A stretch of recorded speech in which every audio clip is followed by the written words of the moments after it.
Friends, welcome to Shankar tutorial. अभी हम कर रहे हैं क्लास 6 इंग्लिश का चैप्टर नंबर 7। चैप्टर का नाम है फेयर प्ले। इसका पूरा एक्सप्लेनेशन देखेंगे। अभी हम समझने की कोशिश करेंगे कि इसमें बोला क्या जा रहा है। तो इसमें दो दोस्तों की कहानी है जो पहले कितने अच्छे दोस्त थे और बाद में कैसे उनके बीच में मनमुटाव हुआ और फिर कैसे उनकी दोस्ती हो गई, कैसे एक दूसरे को समझा उन्होंने। अभी इसमें बता रहा है कि जुम्मन शेख और अलगू चौधरी करके दो दोस्त थे। दोनों का दोस्ती इतना स्ट्रांग था कि अगर कभी कोई गांव से बाहर जाता तो दूसरा उसकी फैमिली का ध्यान रखता और जनरली और दोनों को गांव में बहुत ज़्यादा रिस्पेक्ट किया जाता था। जुम्मन की एक ओल्ड आंटी थी जिनके पास कुछ प्रॉपर्टी था और ये प्रॉपर्टी उन्होंने जुम्मन को ट्रांसफ़र कर दिया, मतलब जुम्मन को दे दिया। और डील ये हुई उसके और उसके आंटी के बीच में कि जब तक वो आंटी जो है ज़िंदा रहेंगी तब तक उनका जो भी रिक्वायरमेंट है वो जुम्मन जो है वो पूरा करता रहेगा। बट धीरे धीरे सिचुएशन चेंज हुआ और जुम्मन और उसकी फैमिली, जो उनकी ओल्ड रिलेटिव थी, वो आंटी उससे नाराज़ हो गई। मतलब उसको पसंद नहीं आने, वो पसंद नहीं थे अब इन लोगों को। अब जुम्मन जो था वो धीरे धीरे बदलने लगा, वो अपनी वाइफ की तरह होने लगा। मतलब क्या कि जो थोड़े से फूड भी नहीं देता था अपनी आंटी को। तो इस इंसल्ट को कुछ दिन तक तो उन्होंने, कुछ महीनों तक तो उनकी आंटी ने बर्दाश्त किया। बट पेशेंस का, सभी के पेशेंस का एक लिमिट होता है। तो बाद में उनको गुस्सा आया और उन्होंने एक दिन जुम्मन को बुला के बोला कि माय सन, अब ये ऑब्वियस सी बात है कि तुमको, ये उन्होंने उसको समझाने की कोशिश की कि अब तुम्हें मेरी कोई ज़रूरत नहीं है। जब तुम्हें सारी प्रॉपर्टी मिल चुकी है तब तुम नहीं चाहते कि मैं इस घर में रहूं। तो एक काम करो, मैं इस घर से अलग हो जाऊंगी। तुम मुझे एक मंथली अलाउंस दे दो, मतलब कुछ ऐसे पैसे या कुछ भी दे दो जिससे मैं अपना रिक्वायरमेंट जो है वो पूरा कर लूँ और मैं एक अलग से किचन बना के उसमें खाना बनाऊँ और उसी में रहूँ। तो जुम्मन गुस्से में आके बोला कि आप ऐसा मत बोलो, मेरी वाइफ को पता है कि घर कैसे चलाने का। तो आप मतलब जुम्मन ने बेशर्मी से बोला एकदम कि आप शांति से रहो यहाँ पे, और मेरी वाइफ को पता है कि कैसे घर चलाने का और क्या करने का, उसका जो भी डिसीजन रहता है वो राइट रहता है। तो ये बात जो है वो आंटी जो थी उनकी, उनको बहुत गुस्सा आया, उनकी आंट को। और उन्होंने सोचा कि ये बात को मैं गांव के पंचायत में लेके जाऊंगी। बहुत दिनों तक वो जो है वो गांव वालों से मिलती रही, उनको अपना केस एक्सप्लेन करती रही और उनसे उनका सपोर्ट मांगती रही। कुछ लोगों ने उनके साथ सिंपैथी दिखाया कि हाँ, ये तो आपके साथ बहुत बुरा हुआ है, ऐसा नहीं होना चाहिए था। कुछ लोगों ने हंस दिया उसके ऊपर और कुछ लोगों ने एडवाइस दिया कि कोई बात नहीं, आपका भतीजा ही है, मिलजुल के रहिए, उसके साथ जो भी होगा आपके घर की बात घर में रहेगी। अब ये आंट जो थी वो अलगू चौधरी के यहाँ गई। अलगू चौधरी, अगर आप लोगों को याद हो, अभी मैंने बताया था कौन थे, जुम्मन के बेस्ट फ्रेंड थे। तो अलगू चौधरी ने बताया कि चाची, आपको पता है कि मैं जुम्मन का बेस्ट फ्रेंड हूँ, तो मैं उसके अगेंस्ट में कैसे बोल सकता हूँ। तो आंटी ने उनको बोला कि ठीक है, तुम सही बोल रहे हो कि तुम उसके बेस्ट फ्रेंड हो, तुम उसके अगेंस्ट में नहीं बोल सकते, बट तुमने मेरी बातों को सुना है, तुम चुप भी नहीं रह सकते। तुम सोचो क्या सही है और क्या गलत है, पंचायत में आओ और सच बोलो। अलगू ने कोई जवाब नहीं दिया, बट वो आंट का जो सारी बात थी उसके दिमाग में घूम रही थी लगातार, पूरी रात। तो पूरा जब तक उन्होंने बताया, पूरा उसके दिमाग में चल रहा था, उसके कान में बार बार वही आवाज़ आ रहा था। पार्ट 2 है यहाँ से, द पंचायत वॉज हेल्ड, मतलब उसी दिन इवनिंग में पंचायत बुलाया गया एक ओल्ड बनियान ट्री के नीचे।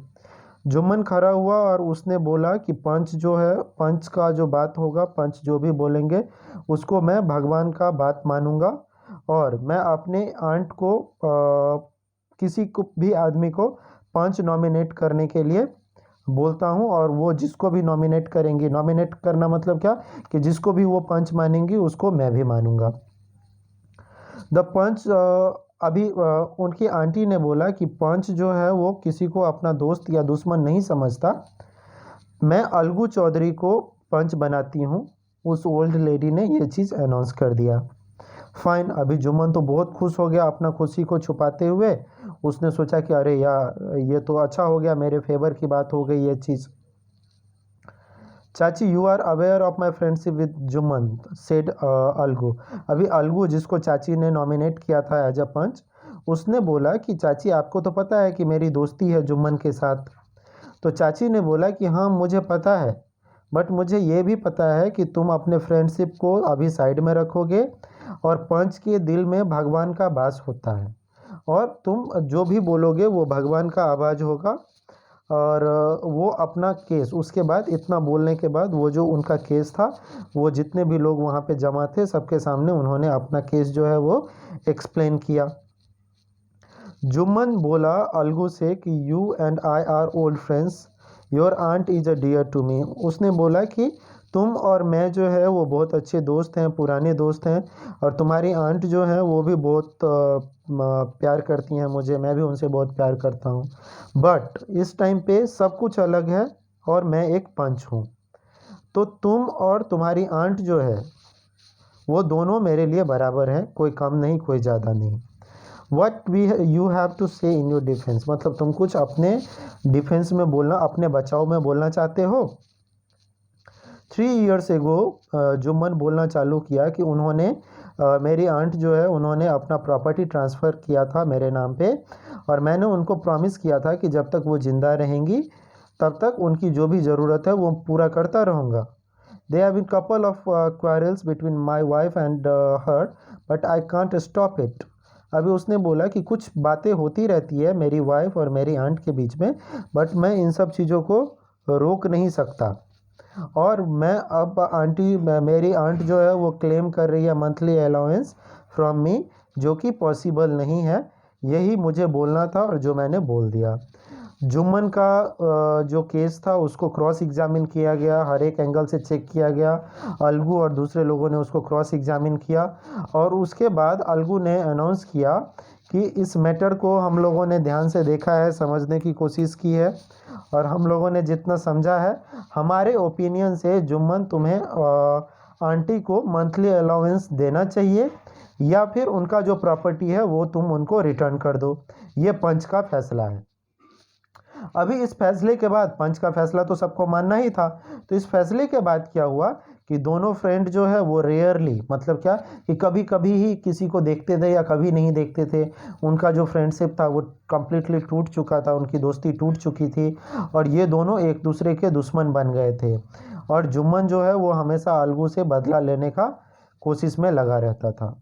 ऐसे ही दिन बीतते गए और एक बार अलगू चौधरी को क्या हुआ कि एक ऐसे पोजीशन में फंस गया जिसमें क्या करना, मतलब उसका जो इकोनॉमिकली कंडीशन उसका वीक हो गया, तो उसको अपना जो सबसे अच्छा उसके बैल का एक जोड़ा था उसको वो बेचना पड़ा।